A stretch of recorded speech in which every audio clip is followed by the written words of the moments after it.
guys, sekarang kita lagi bersama Miss Erma. Aku manggil Miss Erma aja ya. Jadi Miss Erma ini siapa? Boleh kenalin dulu dirinya. Karena aku mau menyebutkan nama Miss, takutnya aku bukan menyebutkan background Miss, takutnya aku salah sebut. Halo semuanya, perkenalkan nama saya Ermawati. Biasanya dipanggil Erma. Sebenarnya kita itu kenal pas waktu di Pare ya. Iya, di kampung Inggris. Itu hari pertama kali kita kenal pas belajar bahasa Inggris. Dan setelah itu kita masih lanjut suka TikTok. Ya, masih berkomunikasi ya. Masih suka berkomunikasi. Jadi Miss Erma ini pernah dapat beasiswa. Kita tuh pernah kursus ya selama 6 bulan, kursus bahasa Inggris di Kresna, kampung Inggris. Nah setelah itu kita semuanya masing-masing pulang. Habis itu saya juga pulang ke daerah Bandung. Nah, di Bandung itu persiapan buat kuliah. kuliah S1 ya. Kuliah S1. Tadinya kan ngambil TOEFL kan ya. Rencananya kan mau ambil yang ke Korea itu. Tapi nggak jadi. Ke Korea itu beasiswa KGS. Oke. Beasiswa Korea ya. Iya, beasiswa Korea. Tapi nggak jadi karena nggak bisa pakai TOEFL ternyata. Oh nggak bisa pakai TOEFL, harus pakai Ada topik namanya. oh khusus untuk bahasa Korea ya. Iya. Jadi harus pakai Topik pakai IELTS. Oke. Dan akhirnya Jadi sebelum itu kita udah dapet tes TOEFL juga ya. Ya, udah. Dalam bulan itu tes TOEFL, terus tes TOEFL bisa Miss Erma berapa? 500. 510. Wow. Inggrisnya lagi. Habis itu pulang ke Indo, persiapan kuliah, akhirnya daftar ya, terus keterima di Kediri. Oke, untuk kuliah satunya ya. Keterima di Kediri dengan jurusan Tadris Bahasa Inggris. Apa? Tadris Bahasa Inggris. Oke. Seksi jenis pendidikan lain. Oke. Tapi waktu itu nggak jadi diambil. Oke. Nggak jadi diambil karena ada rencana lain. Jadi keterima di Oh iya, tapi nggak diambil. keterima di UIN Kediri jurusan Tadris Bahasa Inggris, tapi nggak diambil karena ada arahan dari ibu yayasan. Oke. Jadi Miss Erma itu sebelum kuliah sekolahnya di yayasan ya? Di yayasan, di boarding school. Oke, boarding school. Itu akhirnya diarahin buat kuliah di swasta di Bandung dengan jurusan bahasa Mandarin.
dari Cinanya?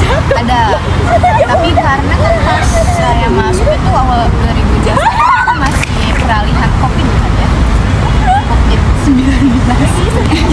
Jadi masih peralihan COVID, jadi selama kurang lebih 2 semester itu kita online kelasnya. Oh, oke. Tapi itu ada dari seberang ya, Pak? Dari native speaker. Oke. Kalau native speaker itu dia pas kita masuk di semester 3, pas masuk di semester 3 baru kita diajarin sama native speaker. Berarti waktu online nggak ada ya? Belum diajarin? Belum pas waktu itu, tapi pas semester 3 sama semester 4 jadi kalau kita kan itu di kampus itu jadi ada guru lokal sama yang native speaker. Tapi kalau yang lokal tuh dia ngajar full dari semester 1 sampai semester 2 itu semuanya sama yang lokal. Tapi pas kita masuk ke semester 3 itu ada satu guru native speakernya. Oke. Tapi pas waktu itu karena Cinanya masih ketat dengan peraturan yang COVID, jadi beliau itu nggak bisa datang langsung ke Indo. Jadi kita pakai native speaker, tapi dia dari Cina ngajarnya. Tetap lewat Jimit gitu. Berarti memang ini ya, maksudnya bukan cuma sekedar dari Indonesia aja ya, dosen-dosennya, tapi juga dari Cinanya langsung ya, karena ada kerjasamanya itu ya. Iya. Berarti memang ada dari luar, dari Cinanya langsung. Jadi itu tuh kerjasamanya antara dosennya langsung yang mencari dosen dari Cina buat bisa ngajar. Tapi setelah dari semester 3 itu ada beberapa dosen yang udah ketemu langsung ya sama murid-muridnya. Ada ya, jadi ada di bagian MK lain itu kita udah datang langsung ke kelas, jadi udah ke kampus langsung kita belajar di kelas kayak gitu. Cuman khusus untuk satu dosen yang native speaker itu kita pakai Gmail. Oke. Berarti setelah Miss lulus dari situ dia langsung masuk ke pertanian ke beasiswa. Jadi setelah lulus dari situ berarti Miss posisinya D3. Berarti sampai sekarang Miss D3 ya? Iya, masih D3. Oke, berarti setelah itu Miss lulus, terus apa tuh Miss langsung kerja atau Daftar beasiswa juga. Oke, daftar beasiswa ke Cina. Iya. Oke. Karena kan kita ada program kerjasama itu. Jadi itu kerjasamanya kita belajar di Indo selama 3 tahun, terus ambil 1 tahun di Cina itu sudah setara S1. Jadi itu bentuk kerjasamanya itu seperti itu. Oke. Nah, jadi Miss setelah lulus 3 tahun D3 di situ merencana mau melanjutkan S1 ke situ. Oke, jadi setelah lulus di situ fokus untuk Persiapan. Ya, persiapan untuk ke beasiswa Cina itu ya. Oke. Terus kan mulai pendaftaran itu semua upload berkas dan interview yang kayak gitu. Berarti setelah itu Miss daftar beasiswa akhirnya? Akhirnya nggak lulus. Oke, berapa kali Miss daftar beasiswa nggak lolos itu? Cuma 1 kali sih, soalnya kan mereka pembukanya itu cuma 1 tahun sekali kalau untuk yang gelar. Oke. Itu beasiswanya dari pemerintah Cina? Itu dari Confucius. Oke. Oke. Dari kampusnya berarti ya? Bukan juga, itu kayak lembaga bahasa. Lembaga bahasa. Lembaga oke. bahasa dan budaya. Oke. Berarti setelah itu Miss setelah nggak keterima itu Miss fokusnya kemana lagi? Kerja atau masih Kerja tapi sambil persiapan juga untuk apply beasiswa juga. tetap fokus apply beasiswa yang untuk ngejar gelar atau Yang non degree. non degree? Karena waktu itu posisi Miss di tahun yang sama ya? Ya, Berarti Miss daftar di tahun yang sama. Karena di tahun yang sama untuk yang gelar itu setahun sekali. Ya. Jadi karena Miss daftar di tahun yang sama, terus Miss ambil yang non degree. Oke. Setelah itu, itulah yang Miss berangkat kemarin ya? Iya, yang berangkat di Februari kemarin. Oke, Februari kemarin. Oke. Itu apa aja syarat-syarat yang perlu Miss lengkapi, dan itu beasiswanya dari mana Miss? Itu untuk beasiswanya masih sama dari Confucius juga. Jadi Confucius itu semacam lembaga bahasa dan budaya. Jadi kalau misalnya kita tes tuh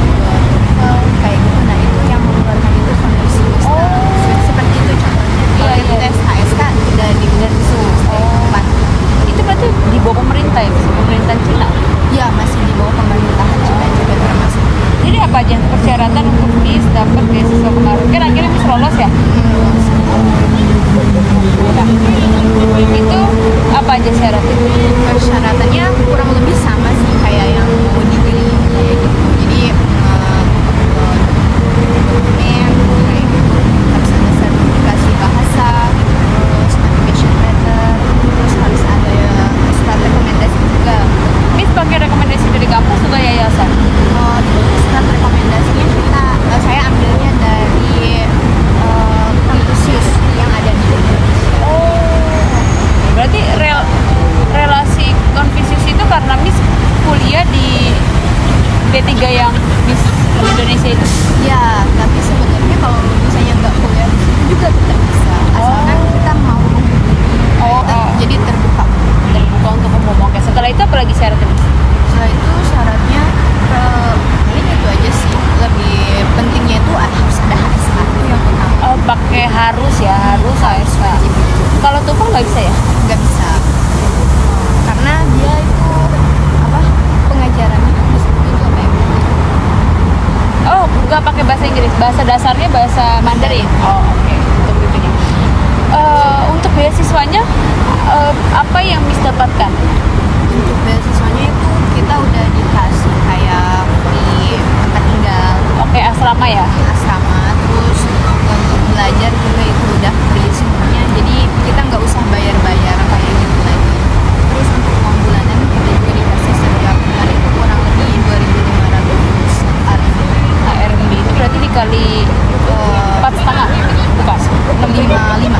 Oh, 5.500. Uang bulan dapat berapa tadi? Nominal rupiah? Nominal rupiah kurang lebih 5.500.000. 2.500.000. Oh, lumayan ya, maksudnya. Itu udah sama kesehatan, BPJS kesehatan. Oh, karena kita kan programnya non degree, jadi nggak ada BPJS kayak gitu. Oke, itu Karena terhitungnya short term. itu berapa lama Miss dapat beasiswanya? Kurang lebih 5 bulan. 5 bulan.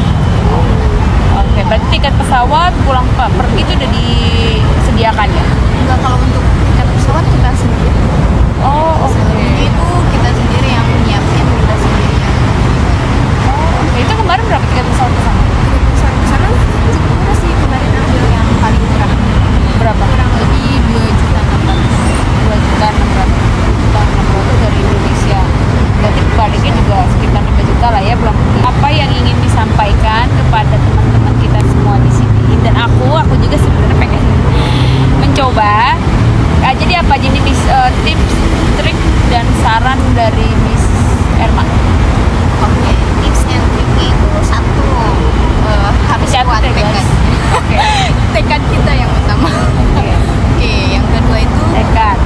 kita harus persiapan juga untuk masalah dokumennya. Jadi kita harus tahu dulu pas kita mau apply beasiswa itu beasiswa yang kita apply itu beasiswa apa jenisnya, karena kan setiap beasiswa mereka itu punya persyaratan yang beda-beda kayak gitu. Jadi harus paham dulu, dicari tahu dulu dokumen apa yang perlu kita siapkan. Terus perlu sertifikat bahasa enggak? Kalau misalnya perlu sertifikat bahasa berarti harus kita usahakan kayak gitu. Dan sertifikat bahasa itu bahasa apa ya? Untuk sertifikat bahasa juga harus dilihat lagi, karena ada beberapa beasiswa yang emang mengharuskan itu harus sertifikat bahasa Mandarin, tidak menerima sertifikat bahasa Inggris.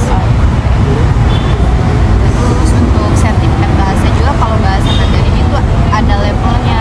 Kalau misalnya dari beasiswa itu dia ngasih tingkat level 4, berarti kita tuh harus bisa melebihi 5 gitu.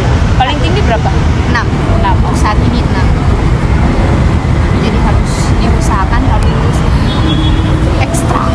Berarti itu ya guys, tadi yang disebutkan. Ada lagi Miss? Kurang lebih seperti itu sih.